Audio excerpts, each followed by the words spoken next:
How to outperform Nifty, ठीक है।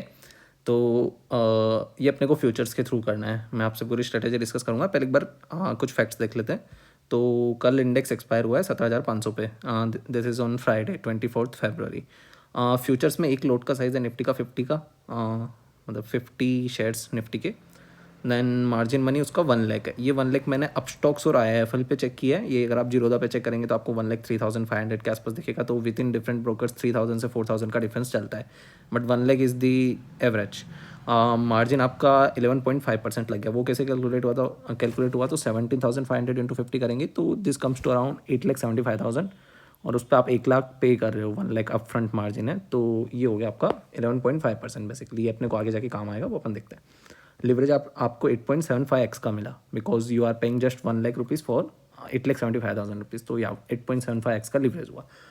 अब जो ये अपन इंडेक्स को आउट परफॉर्म करेंगे ना, वो अपने को इसी का बेनिफिट उठाना बेसिकली कि लिवरेज का। लेकिन with leverage comes the risk कि भैया इंडेक्स फॉर एग्जांपल आज आपने 17,500 पे एक फ्यूचर का लोड खरीद लिया, अब खुदा ना खास्ता निफ्टी 15,000 चला गया, तो 2,500 पॉइंट का फॉल इंटू 50 तो बहुत होता है। लाइक आपका पूरा मार्जिन चला जाएगा, आपका सौदा कट जाएगा, क्योंकि 2,000 पॉइंट का फॉल भी comes to around 1 lakh rupees का लॉस, और आपने मार्जिन ही पे 1 लाख का किया है, तो ब्रोकर आपका सौदा काट देता है। लाइक वो कंटिन्यू नहीं करने देता। जैसे आपका मार्जिन जीरो होगा, वो आपका ट्रेड कट जाएगा, आपके पास एक भी रुपया नहीं आएगा। अब होगा ये कि मान लो नेक्स्ट दिन से निफ्टी रिकवर होना लग जाता है, 18,000 आ जाता है, but you want make money because आपका सौदा 15,500 पे जाके कट जाता है, बस वो वाली चीज़ है।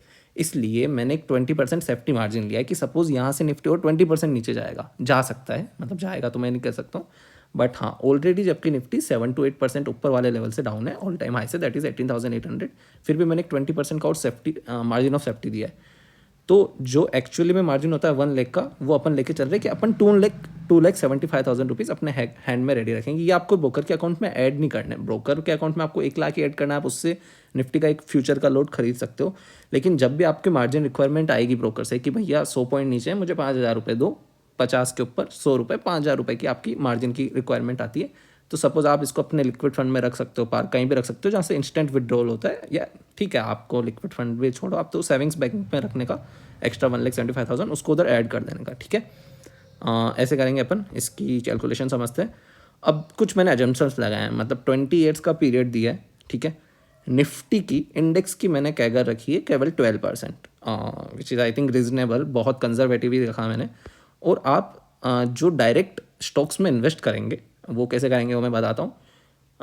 उसको आपको 14% का आप रिटर्न निकाल सकते हैं, ऐसा मैं एज्यूम कर रहा हूँ, ठीक है। अगर आप कहेंगे मतलब कम, तो मतलब 14% बहुत रीजनेबल है, मैं कोई 18-20 नहीं बोल रहा हूँ। Then tax rate on short term capital gain जो कि अभी 15% है इंडिया में, HTCG, एंड प्लस 4% का उस पर हेल्थ एंड एजुकेशन सेस, तो वो होता है 15.6%। ये भी अपने को काम आएगा, कैसे वो अपन देखते हैं। ओके, सो बेसिकली क्या करना है, कल आपको एक निफ्टी का आपने लोड बाय किया, ठीक है।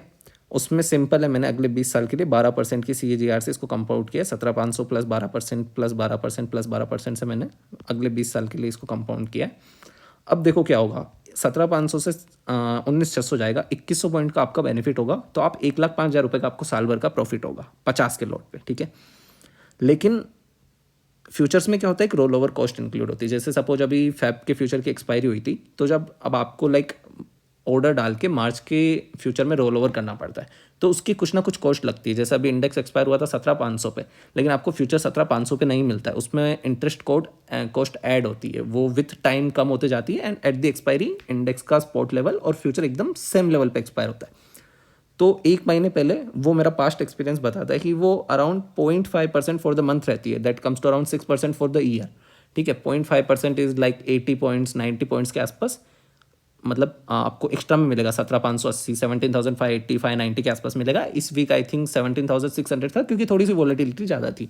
अब यही जब वॉलेटिलिटी कम होगी तो आपको 50 पॉइंट के प्रीमियम पे भी मिल जाएगा। ऑन एन एवरेज अपन ने 0.5% फॉर द मंथ रखा है, that comes to 6% for the year, आप फॉर्मूला में देख सकते हैं। तो जो ये 1,05,000 आया, ये आप 12 महीने के लिए रोल ओवर करेंगे, तो उसकी कॉस्ट आपको 55,650 आ जाएगी पूरे 50 के लॉट पे, ठीक है। ओके, लेकिन तो 1,05,000 में से आपके 55,000 तो इधर लग गए। अब मार्क टू मार्केट भी आपको करना पड़ेगा। रीज़न बीइंग कि जैसे निफ्टी का लेवल बढ़ेगा, तो जो अभी एक लोट आप 1 लाख में बाय करते थे, वो 1 लाख नहीं होगा, वो मतलब 11.5% का कांस्टेंट मार्जिन लिया मैंने, जो यहाँ निकल के आ रहा था, तो 12,075 रुपीज़ आपके उधर ब्लॉक हो जाएंगे। अब देखो, इसमें से अगर ये डिडक्ट करते रोल ओवर कॉस्ट, तो ये आपका शॉर्ट टर्म कैपिटल गेन आ जाएगा फॉर द ईयर, क्योंकि आपने 1,05,000 रुपये फ्यूचर्स पे कमाए हैं, उसमें से 55,650 आपने रोल ओवर कॉस्ट पे की, तो नेट प्रॉफिट आपका जो भी आएगा उसके ऊपर मैंने डायरेक्ट टैक्स अज्यूम किया है दैट 15.6% का। तो 1,05,000 में से 55, 12,000 और ये 7,698, ये डिडक्ट करने के बाद आपके पास नेट 29,576 बचते हैं। इस अमाउंट को आपको उसी ब्रोकर के अकाउंट से डायरेक्ट स्टॉक्स में इन्वेस्ट करना है। ठीक है, समझ आया? ये इन्वेस्ट करेंगे, देन इसको मैंने कंपाउंड किया है at the rate of 14% for 20 years. इसको 20 ईयर्स के लिए किया है, इसको 19 ईयर्स के लिए किया है, इसको 18 ईयर्स के लिए किया है। ठीक है, तो हाँ यही है। फिर इसमें नेक्स्ट ईयर में भी सेम कहानी है। अब देखो, इसमें मैंने एक सो बेसिकली आप ये करते जाओगे तो at the end of 20 years आपका पोर्टफोलियो की वैल्यू हो जाएगी, जो आपने डायरेक्ट इक्विटी में इन्वेस्ट किया है उसकी वैल्यू हो जाएगी 60,59,016। उसके आप अगर ये निकालते हो तो आती है 19.7% की XIRR, मतलब आपका compounded annual rate of return.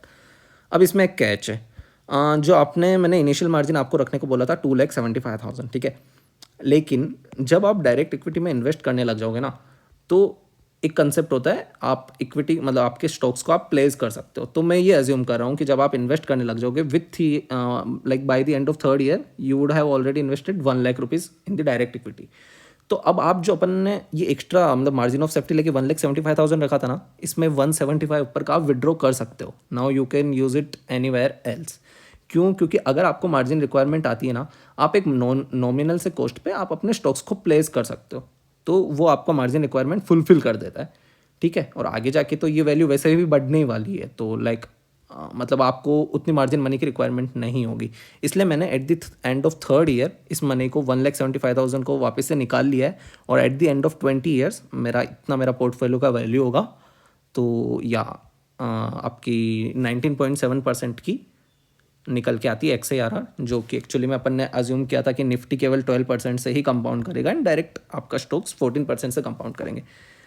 अब देखो, अगर आप इसमें 275 नहीं रखते तो ये अमाउंट, ये जो है ना मतलब 19.7%, ये बहुत ऊपर आ सकता था, लेकिन उसमें रिस्क होती है बिकॉज मतलब आप किसी भी F&O वाले को बात करते हुए सुनोगे तो उसको ये डर होता है कि ब्रोकर उसका मार्जिन रिक्वायरमेंट आने पे सौदा काट देता है, बिकॉज यहाँ से इंडेक्स नीचे जाता है तो आपको mark to market losses bear करने पड़ते हैं। उसके लिए अपन ने 1,75,000 रुपीज़ एक्स्ट्रा लिए, which is more than enough. मतलब यहाँ से इंडेक्स को 15,000 तक देखना is more than enough I think.